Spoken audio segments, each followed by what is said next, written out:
Romeu Zema concedeu uma entrevista ao podcast Inteligência Limitada no dia 1º de maio e defendeu o trabalho infantil. E o fez nos termos em que ele costuma fazer as coisas, sempre tudo envolto numa grande nuvem de ignorância, de bobagem. Que tem de tirar carteira aos 14 anos de trabalho. Isso já é permitido hoje.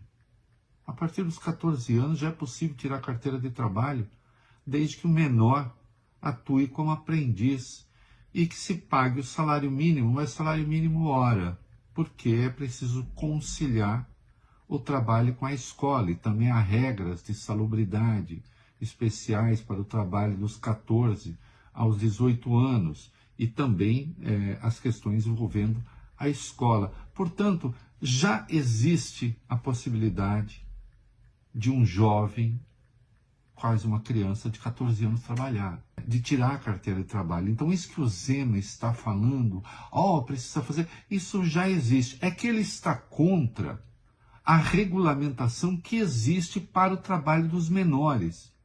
Ele quer o vale tudo, porque não há ideia idiota, não há cretinice que ele não abrace. É preciso dizer as coisas desse modo. Nós estamos falando de trabalho infantil.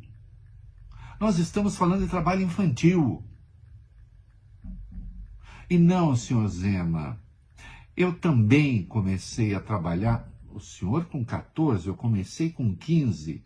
O senhor começou na empresa do seu avô. Eu comecei na empresa de terceiros. Portanto, não fala aqui alguém que, o trabalho... Não, trabalhava em escritório, primeiro como contínuo, depois num escritório. Não era nada humilhante, degradante.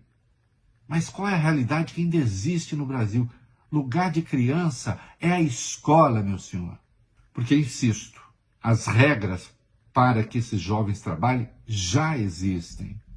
Quando ele fala isso, o que ele está defendendo é a barbarização do trabalho infantil, como se já não existisse de resto. Não é? Porque aí ele fala, as esquerdas, porque agora tem um troço no Brasil, que é uma coisa assim, um pouco dessa era, né? Contamina bastante a imprensa.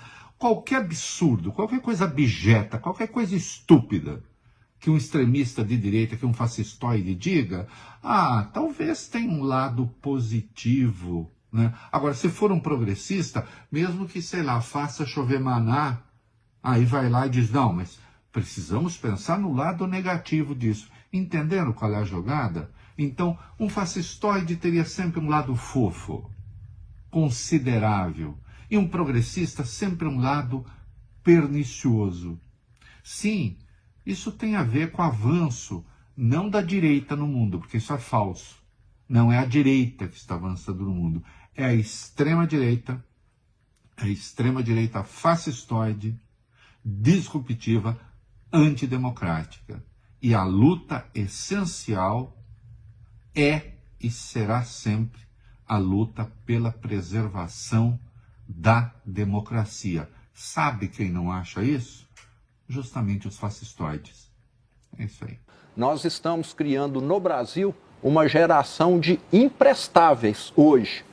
Eu vou em cidades do interior de Minas, fui recentemente em Santa Catarina, Rio Grande do Sul e Goiás, no Brasil inteiro a mesma coisa. Vagas com carteira assinada e marmanjão em casa, na internet, nas redes sociais, no Netflix, que prefere receber o auxílio governamental.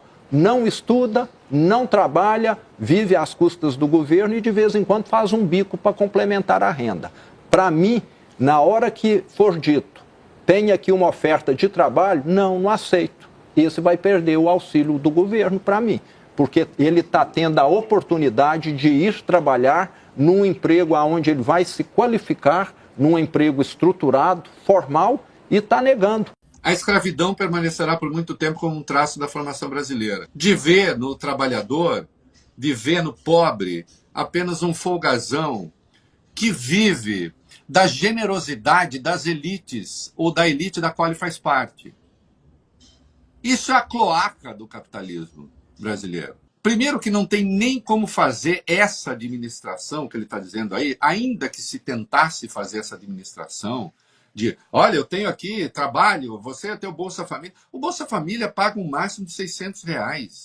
Mas isso é o máximo. Não é? Se você... Salvo engano, o emprego no Brasil, você tem que ter o pagamento mínimo, é o salário mínimo. Não, mas aí assim, sabe o que é? O cara prefere não comer a ganhar um pouco mais, desde que ele possa ficar sem fazer nada. O mito do brasileiro preguiçoso, né?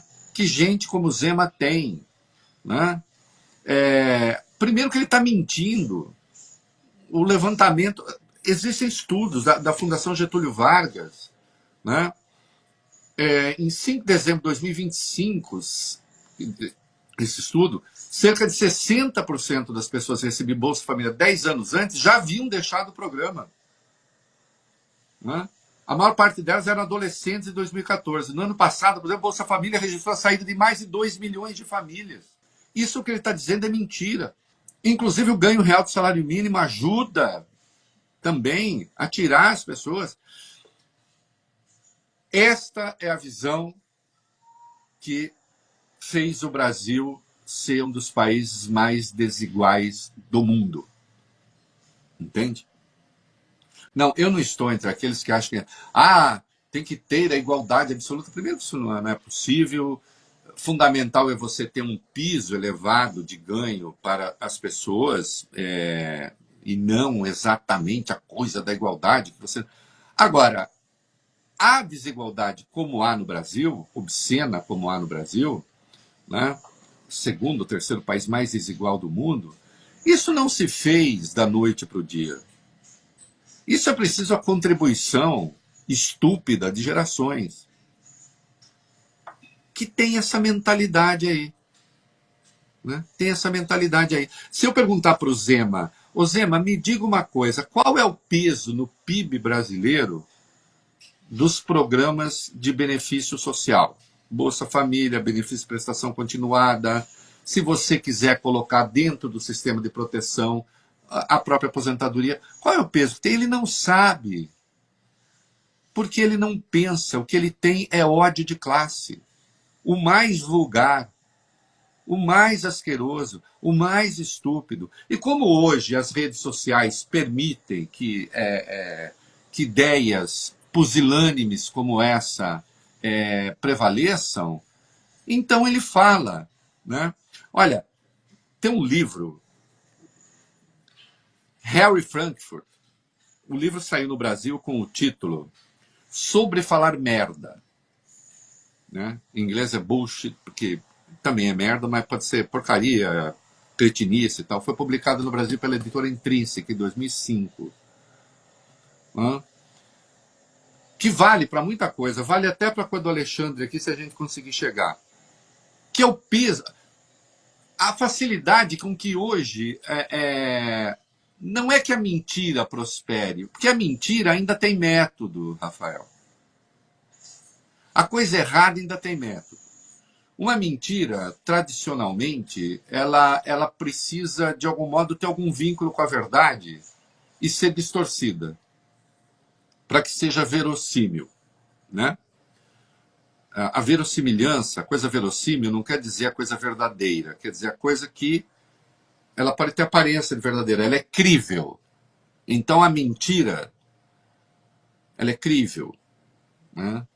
Agora, com a era do bullshit, da estupidez, da merda, como se traduziu no Brasil, qualquer coisa, qualquer absurdo, qualquer barbaridade pode tomar o lugar até da mentira.